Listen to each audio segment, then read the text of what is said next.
طلاق ہو جاتی ہے اگر لوگوں کو شادی سے پہلے مسئلے کا پتہ ہو. میں ذمہ داری سے کہتا ہوں بہت سارے لوگ سوچیں طلاق دینے سے پہلے انہیں پتہ ہی نہیں ہوتا, اتنا بھی نہیں پتہ ہوتا. کیوں کہ ہم نے تو وہ والا مسئلہ بیان کرنا جدھر جیسی نا وہ نقیب دوڑ کے ادھر چلا جاتا ہے پھر دوڑ کے ادھر آ جاتا ہے کہ تیاری پھاڑ لو بھئی کی ہونے لگا ہے. میں جملہ دینے لگا. بھئی تو جملہ دینے لگا ہے کہ تو بمب چلانے لگا ہے, کوئی تو جملہ رہن دے, تو اللہ رسول دی گل سنا. کوئی مذاق بنایا ہوا ہے آپ نے. آپ اس اسٹیج کو کیا سمجھتے ہیں؟ یہ کوئی فن کا مظاہرہ کرنے کا اسٹیج ہے؟ یہ غزالی زمان علامہ احمد سعید کاظمی کا اسٹیج ہے.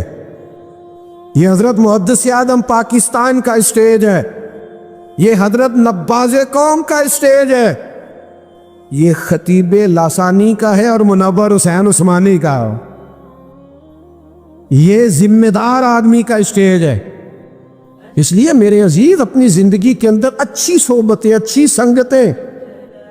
میں نے بہت سارے لوگ ایسے زندگی میں دیکھے ہیں جو لوگوں کی باتوں کی وجہ سے اذیت میں آ گئے, تکلیف کا شکار ہو گئے. اور میں اور آپ تو کسی کھاتے میں نہیں. حضرت ابو بکر صدیق رضی اللہ تعالیٰ عنہ جیسے لوگ, افضل البشر بعد الانبیاء بالتحقیق حضرت صدیق اکبر. آپ قرآن مجید 30ویں پارے کی تلاوت میں یہ بات دیکھیں گے کہ جب حضرت ابو بکر صدیق نے غریب غلاموں کو خرید کر آزاد کرنا شروع کیا, حضرت بلال حبشی کو, حضرت عامر بن فہیرہ کو اور کچھ غلاموں کو خرید کر آزاد کیا, تو لوگ کہنے لگے کہ یہ بلال نے کبھی کوئی احسان کیا ہوگا ابو بکر پر, تبھی تو خرید کے آزاد کیا ہے, ورنہ کیا ضرورت تھی اتنے پیسے لگانے کی, کوئی تو بات ہوگی. اللہ تعالیٰ نے اس کا بھی قرآن مجید میں اعلان فرمایا ابو بکر نے جو کیا ہے رب کی رضا کے لیے کیا ہے. تو گفتگو کرنا, بات کرنا لوگوں کا اتنا یہ خطرناک مزاج ہے. ایک جملہ کہہ کے لوگ سائڈ پہ ہو جاتے ہیں, بندہ بیچارہ ساری رات تڑپتا رہتا ہے. ایک فکرے کا تبصرہ کر کے لوگ کونے میں چھپ جاتے ہیں, اور کسی آدمی کے لیے وہ اسے سولی پہ لٹکا جاتے ہیں. اپنی زبان کے تیروں سے لوگ پریشان کرتے. پہلے تو اللہ سے یہ معافی مانگے کہ رب اس جرم سے ہمیں محفوظ فرمائے. اور اب تو لوگوں کی زبانیں اتنی لمبی ہو گئیں کہ وہ صحابہ تک چلی گئی ہیں, اہل بیت نبوت تک چلی گئی. تبصروں کے شوق میں لوگوں نے یہ دیکھا ہی نہیں کہ میری حیثیت کیا ہے اور میں بات کس کی کر رہا ہوں, میری اوقات کیا ہے اور میں تبصرہ کس پہ کر رہا ہوں. بے باک ہونا اور بات ہے اور بدتمیز ہونا, ان دونوں میں فرق ہوتا ہے. تو میرے عزیز ایک تو اس سے پرہیز کریں. اور کہیں گے اب ہوتا کیا ہے, ہم اس کا نفسیاتی اثر لیتے ہیں, ہم اس کا اثر لیتے ہیں. میں اکثر کہتا ہوں سارے لوگ ہی کانوں کے کچے ہوتے ہیں, کچھ تھوڑے زیادہ ہوتے ہیں, کچھ تھوڑے کم ہوتے ہیں. اور بعض لوگ کہتے ہیں اتنے لوگ فلانے بندے کی بات مانتے ہیں. تو میں نے کہا دنیا میں تو آج بھی کافر زیادہ ہیں, کافر زیادہ ہیں, شیطان کے پیروکار آج بھی. تو زیادہ ہونا کوئی آپ کی دلیل ہے ہمیشہ؟ یہ کیا بات ہوئی کہ فلانے کی اتنے لوگ بات مانتے ہیں؟ یہاں تو میں نے یہ دیکھا ہے اس معاشرے میں کہ جھوٹے سے جھوٹا آدمی, اس کے بھی فالور ہوتے ہیں. دغے باز سے دغے باز بندہ, اس کے بھی گویوں کے فالور, اداکاروں کے فالور, فلانے کے فالور. اس کا یہ تو بھئی انسان کا مزاج ہے. ہر بندہ کانوں کا کچا ہے, کوئی تھوڑا زیادہ کچا ہے, کوئی تھوڑا کم کچا ہے. تو باتیں تو ہوگی, لوگ منہ میں زبان رکھتے ہیں تو گفتگو تو کریں گے. اب یہ اثر لینے والے پہ ہے کہ وہ اس کا اثر کس طرح کا لیتا ہے. ہمارے ہاں بڑے بڑے سمجھدار لوگ نفسیاتی ہو جاتے ہیں, بڑی بڑی سمجھدار خواتین نفسیاتی ہو جاتی ہیں. میری ساس باتیں کرتی ہے, میری نند باتیں کرتی ہے, مجھے فلانا باتیں کرتا ہے, مجھے فلانا. بھائی باتیں, جس کے منہ میں زبان ہے اس نے بات تو کرنی ہے. اب آپ نے کیوں یہ دعویٰ کر لیا ہے کہ آپ اتنے اونچے چلے جائیں کہ آپ کو بات ہی کوئی نہ کرے؟ کیا حرج ہے اس میں؟ اگر کوئی آپ کو بات کر دے تو کیا ہیں ہم, کسی نے کر لی تو پھر کیا ہوا؟ اس کا اتنا اثر قبول کرنا کہ ساری رات سونا ہی نہ, پریشان ہو جانا. اور بعض لوگ ایسے ہیں جنہیں اتنی باتیں نہیں ہوتی جتنی انہیں ٹینشن ہوتی ہے. یعنی وہ دو بندے کونے میں کھڑے ہیں تو میری ہی بات کر رہے, او بھائی کوئی اتنا اہم نہیں ہے, انہیں کوئی اور کام بھی ہو سکتا ہے. تیری بات ہی انہوں نے کرنی. بلا وجہ لوگ سمجھتے ہیں کہ میں بڑا اہم آدمی ہوں, وہاں بھی مجھ پہ تبصرہ ہو رہا ہے, یہاں بھی ہو رہا ہے. اس پہلو سے باہر آئیں, اس کمپلیکس سے نکل آئیں. ابن حزم کہتے ہیں کہ مصر میں ایک تاجر بڑا کامیاب ہو گیا تھا, بڑا کامیاب تاجر ہو گیا. تو زندگی میں جتنے لوگ بھی کامیاب ہوتے ہیں ان سے حسد ہوتا ہے.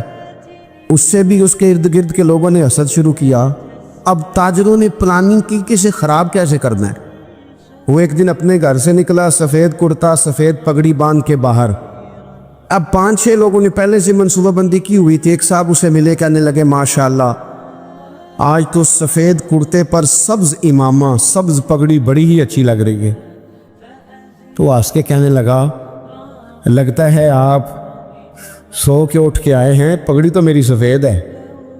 اس نے کہا چلو پگڑی تو سبز ہی ہے, باقی آپ نہیں مانتے تو آپ کی مرضی. وہ آگے بڑھا. تو اب چونکہ پلاننگ تھی تو ایک شخص اور ملا. اس نے کہا کیا بات ہے, سفید کرتے پر آپ کا پیلے رنگ کا امامہ کیا جچتا ہے. اس نے کہا یار کو خدا کا خوف کر. ہنس کے کہا کیا ہو گیا, تیری اینک کا نمبر تو نہیں تبدیل ہونے والا ہوا؟ او بھائی میں نے تو سفید کرتا اور سفید ہی امامہ باندھا ہے. اب 2-3 لوگوں کی دفعہ تو وہ مسکرایا, لیکن وہ ڈھیر سارے لوگوں نے منصوبہ بندی کی تھی. وہ جب چوتھے کے پاس گیا تو اس نے بھی کہا کہ کیا بات ہے سفید کرتے پر پیلے رنگ کے امامے کی. اس نے کہا پیلا کہاں ہے. اب وہ غصے ہونے لگا. اب وہ چھٹے کے پاس گیا تو اس نے کہا جناب کیا بات ہے سفید کرتا اور کالا امامہ. اب وہ غصے میں اتنا باولا ہوا کہ پہلے ہنسا, پھر رویا, پھر اسے سمجھ نہ آئی کہ دکان کا تالا کس چابی سے میں نے کھولنا.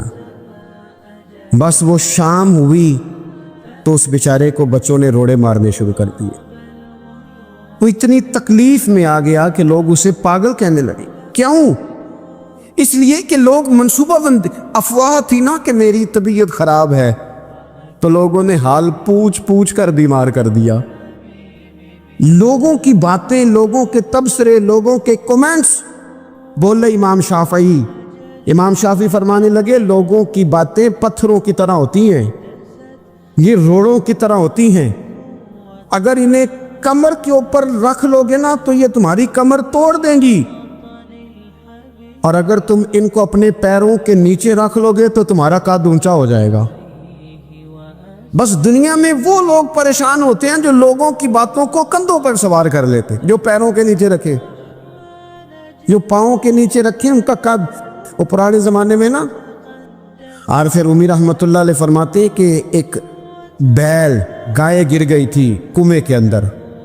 تو اب وہ لوگ اس کو نکال تو نہیں سکتے تھے, تو انہوں نے اس طرح کیا کہ مٹی ڈالنی شروع کر دی کہ اب بدبو آئے گی, پریشانی ہوگی, تو اس کو بند کر دیتے ہیں اندر ہی کنویں کو. کنواں نئی جگہ پہ کھود لیتے ہیں. انہوں نے جب اس کے اندر مٹی ڈالی نا تو وہ گائیں جو تھی وہ مٹی جھاڑ کے تو مٹی کے اوپر آ گئی. انہوں نے پھر مٹی ڈالی تو وہ تھوڑی اور اوپر آ گئی, اور مٹی ڈالی تو اور وہ مٹی ڈالتے گئے اور گائیں وہاں سے کنویں سے باہر آ گئی. لوگوں نے دفن کرنا چاہا, وہ باہر نکل آئی. او میرے بھائی, لوگ بھی اپنی باتوں میں دفن کرنا چاہتے ہیں, لیکن یاد رکھنا جو چمکنے والے تھے وہ چمکتے ہی رہے. جن کو اللہ نے عزت دی تھی ان کی گھٹائی کوئی نہیں سکا.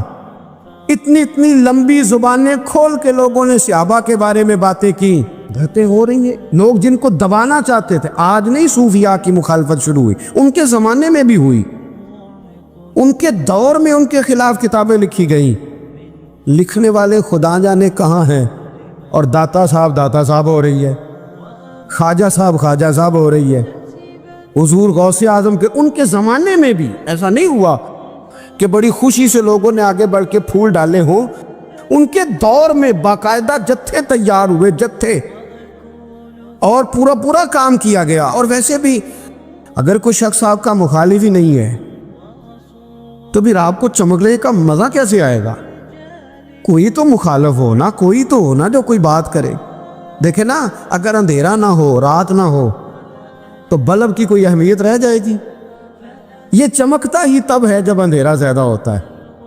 ہم کہتے ہیں اندھیرا ہو گیا, اور بھائی تجھے چمکنے کا موقع دیا ہے اندھیرے نے, تجھے اس نے عروج دیا، تندی باد مخالف سے نہ گھبرا اے عقاب، یہ تو چلتی ہے تجھے اونچا اڑانے کے لیے، تو باتوں سے پریشان نہ ہو۔ میں نے کہا کہ اگر آپ باتوں کا پہاڑ بنا کے اوپر سوار ہو جائیں گے نا تو قد اونچا کریں گی باتیں۔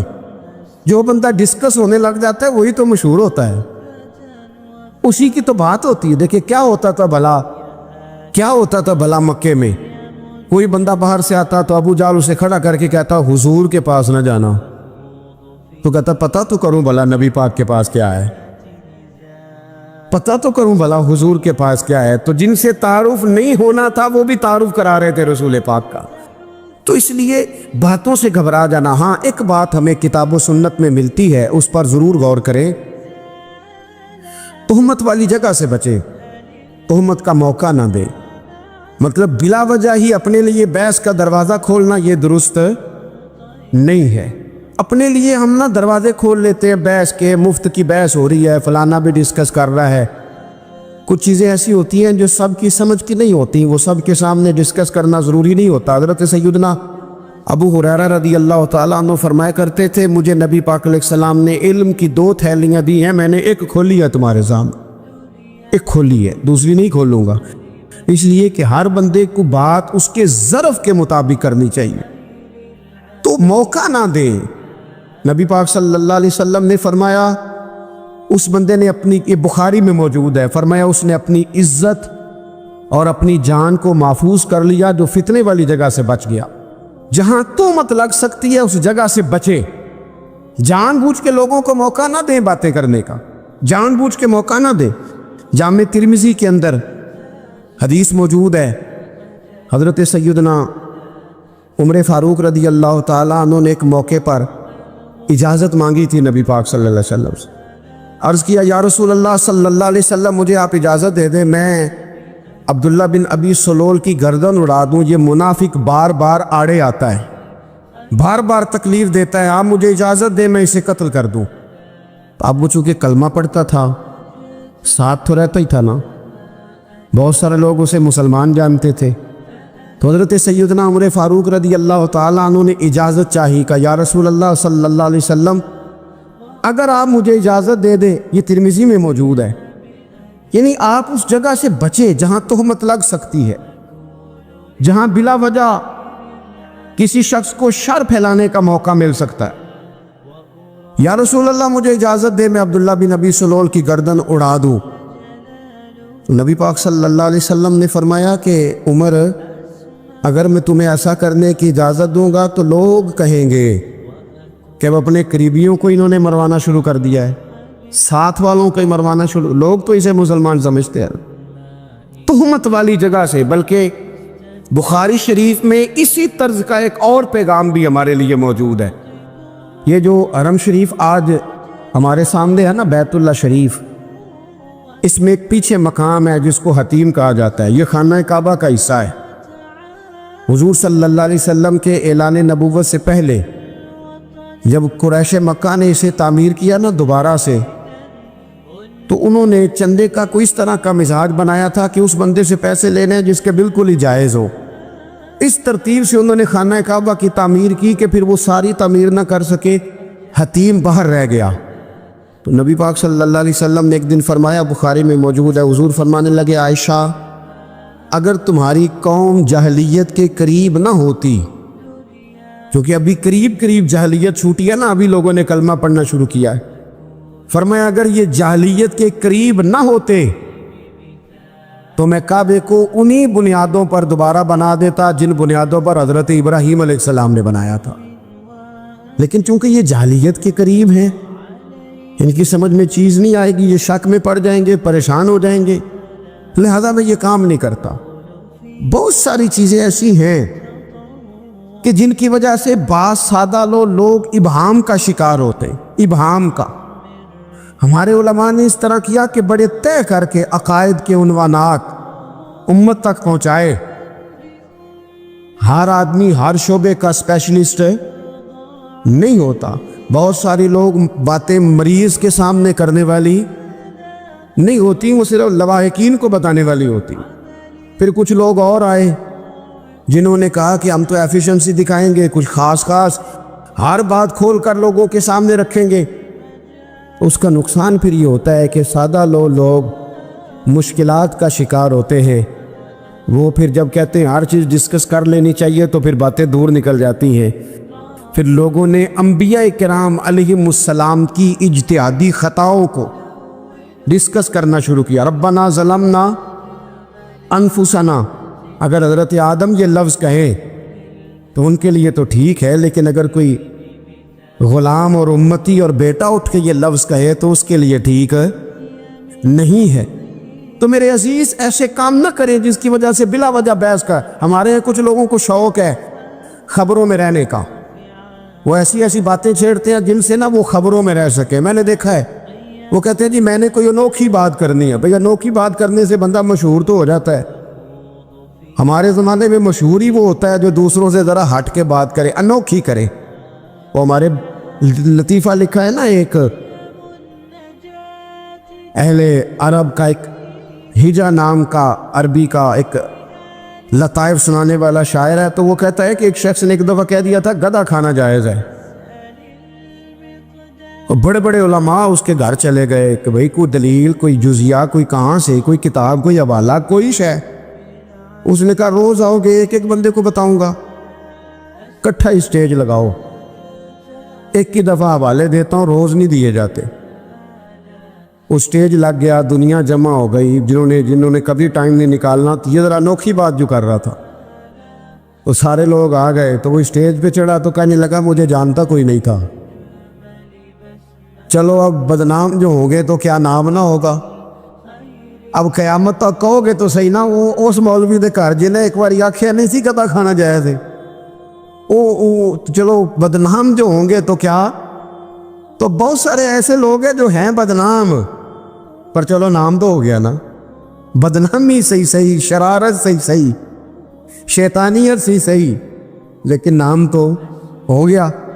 تو اس لیے کوئی ایسا انوکھا کام جس سے لوگوں کی، میں آپ سے بڑی گزارش سے عرض کروں، اعلیٰ حضرت بریلوی رحمۃ اللہ علیہ نا لالٹین کے اندر مٹی کا تیل جلایا جاتا ہے ہمارے ہاں، تو مٹی کا تیل ظاہر ہے اس سے بدبو آتی ہے، تو مسجد میں وہ جلانا جائز نہیں تھا۔ تو ایک صاحب ارنڈی کا تیل لائے، وہ خوشبو والا ہوتا ہے، وہ لا کے انہوں نے نا اعلیٰ حضرت بریلوی رحمۃ اللہ علیہ کو لالٹین میں ڈال کے دیا اور کہا کہ یہ مسجد میں اس کو جلاتے ہیں چونکہ اس کے اندر سے خوشبو آتی ہے، بدبو نہیں آتی۔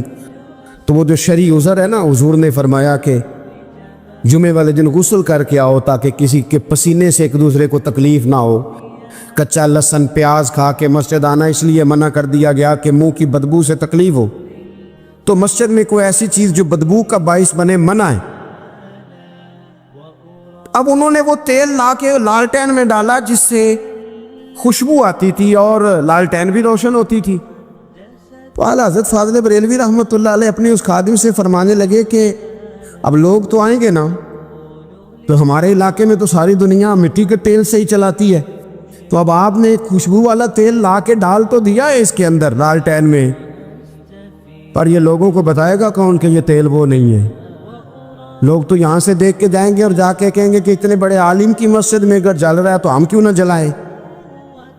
تو فرمانے لگے وہ شخص کے حضور پھر حال کیا ہے؟ فرمانے لگے آپ فرضوں کا سلام پھیر کے دعا سے پہلے لالٹین کے پاس کھڑے ہو جائیں، اور جو بندہ گزرے اسے بتاتے جائیں کہ یہ مٹی کا تیل نہیں، یہ مٹی کا تیل نہیں، یہ مٹی کا تیل۔ ہر شخص کے ذہن تک بات اتر جائے تاکہ لوگ کسی ایسی چیز کا شکار نہ ہو جائیں جس سے کہ ان کے مزاج میں کوئی غیر شرعی چیز عروج پکڑ لے۔ تو میرے عزیز ہم نہ کچھ بدگمانیاں لوگوں کے اندر لوگ ڈالتے ہیں۔ ہمارے ہاں بالخصوص پاکستان میں جب سے سیاسی فرقہ واریت شروع ہوئی ہے، سیاسی، ہماری قوم کا مزاج اتنی بری طرح خراب کیا گیا ہے۔ ہمارے نوجوان بچے جو بڑے سنجیدہ پڑھے لکھے، ان کی گفتگو اپنے سیاسی مخالف کے بارے میں اتنی لوز کر دی گئی ہے، اتنی کمزور کر دی گئی، اتنی خوفناک کر دی گئی ہے کہ اس طرح تو کبھی نہیں ہوا تھا۔ یہ مزاج جو لوگوں کو دیا جا رہا ہے، قومیں اپنے اخلاق کے طور پر زندہ رہتی ہیں، بد اخلاقیاں کبھی بھی انسانوں کو اونچا کر سکتی، پیچھے رہ جاتے ہیں لوگ۔ تہذیب کسی سوسائٹی کا حسن ہوتا ہے، اور اگر ایک سیاسی مخالف کے لیے آپ کا یہ والا مزاج بن جائے، اپنے سیاسی قد کو اونچا کرنے کے لیے آپ ان چیزوں کا سہارا لیں، یہ درست نہیں ہے۔ اخلاقی رویے میں کہوں گا کسی بھی سیاسی جماعت سے وابستگی ہے وہ 100% رکھے جو اس کی سمجھ میں آتی ہے، لیکن اپنے اخلاقی مزاج کو کبھی کمزور نہ ہونے دے، اخلاقی رویہ کبھی کمزور نہ ہونے دے۔ یہ کیسے ہو سکتا ہے؟ دیکھیں ابو جہل، ابو لہب، عتبہ، عتیبہ، شیبہ، وہ وہی باتیں کر سکتے تھے جو ان کے مزاج کی تھیں، جو آج تک لوگ کسی بھی دیندار کے بارے میں کرتے ہیں۔ تو انہوں نے وہی باتیں آ کے کی تھی جناب ابو طالب کے ساتھ۔ انہوں نے کہا تھا کہ اگر معاذ اللہ ان کو دولت چاہیے تو ہم دیتے ہیں۔ بڑے سے بڑے مخلص آدمی پر آج لوگ دعویٰ نہیں کرتے کہ دولت کے لیے لگا ہوا ہے۔ انہوں نے کہا دولت چاہیے تو دیتے ہیں، اگر کسی خاتون سے نکاح کرنا چاہتے ہیں تو کرا دیتے ہیں، سرداری چاہیے تو دے دیتے ہیں۔ اب یہ سوچ ہی اتنی ہے، اس سے آگے جاتی نہیں۔ وہ معاذ اللہ حضور کے بارے میں اور بھی باتیں کرتے، یہ شاعر ہیں، یہ جادوگر ہیں، یہ فلاں ہیں، لیکن میرے نبی پاک علیہ الصلوۃ والسلام نے کبھی بھی ان کی ذاتی زندگی کو ڈسکس نہیں کیا، کبھی نہیں کیا۔ ابو جہل شراب پیتا تھا، لیکن حضور نے کبھی سوسائٹی میں یہ بات لوگوں کے سامنے بیان نہیں کی۔ وہ لوگوں کے پیسے دبا لیتا تھا، کئی جگہوں پہ حضور نے پیسے نکلوا کے دیے، لیکن جگہ جگہ گلی گلی کھڑے ہو کے حضور نے یہ نہیں فرمایا کہ یہ اس طرح کا ہے۔ آپ اپنے مخالفین کے بارے میں ضرور کلیم کریں، ثبوت کے ساتھ ضرور بات کریں، یہ ضروری ہے، لیکن آپ کا رویہ اتنا گرا ہوا نہیں ہونا چاہیے کہ لوگ سمجھیں کہ یہ قوم تو اخلاق سے ہٹ گئی ہے۔ آپ اختلاف کریں، لیکن اختلاف کے بھی آداب ہوتے ہیں، اس ادب کے دائرے کے اندر ہے کہ صحابہ کے بیچ بھی رائے کا اختلاف ہو جاتا ہے، ہو جایا کرتا ہے۔ حضور اس اختلاف کو قبول کرتے، بھئی ہو جاتا ہے رائے کا اختلاف اپنوں میں، لیکن اس کے اندر انسان توہین پہ اتر آئے، اس کا لہجہ اس طرح کا ہو جائے جس طرح کی بازاری گفتگو کی جاتی ہے، تو محسوس ہوتا ہے کہ یہ تربیت کا فقدان ہے۔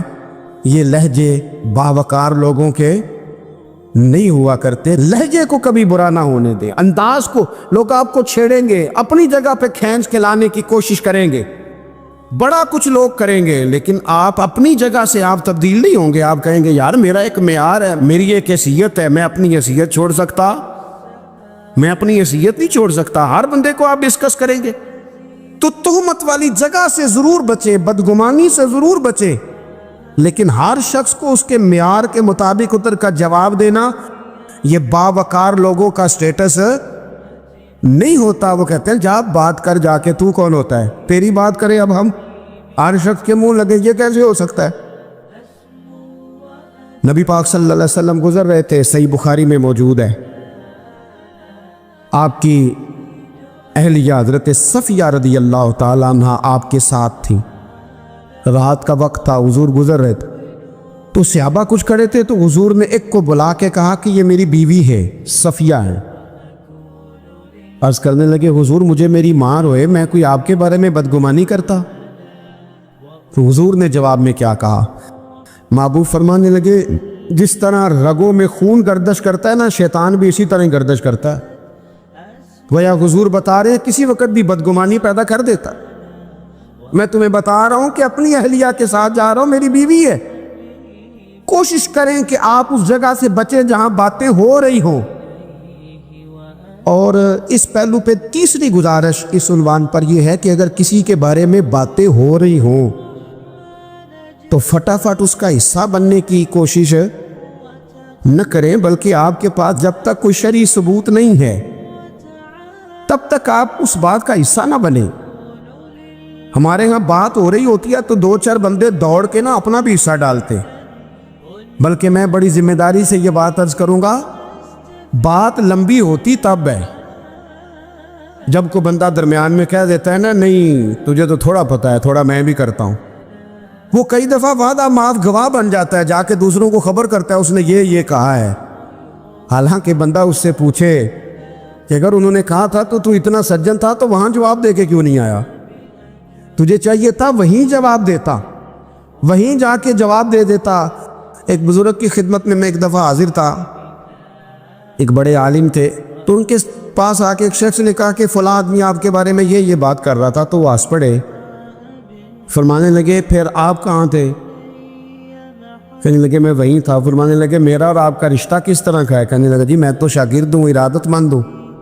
تو فرمانے لگے پھر آپ میرے پاس سوال لے کے آ گئے ہیں، آپ نے وہاں جواب کوئی نہیں دیا۔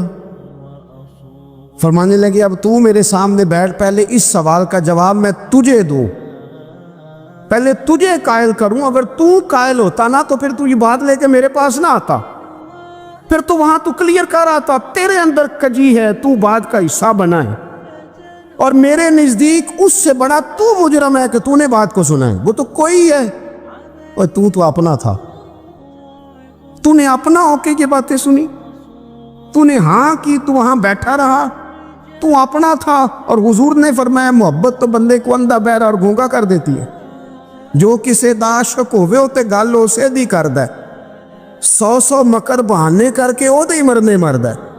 تو نے سن کیسے لی؟ تیرے کانوں نے گوارا کیا؟ پہلے تو تو مطمئن ہو نا، تو اگر مطمئن ہوتا تو بات آگے وہیں جواب دے کے آتا، جب تو ہی غیر مطمئن ہے تو میں کسی اور کو کیا جواب دوں؟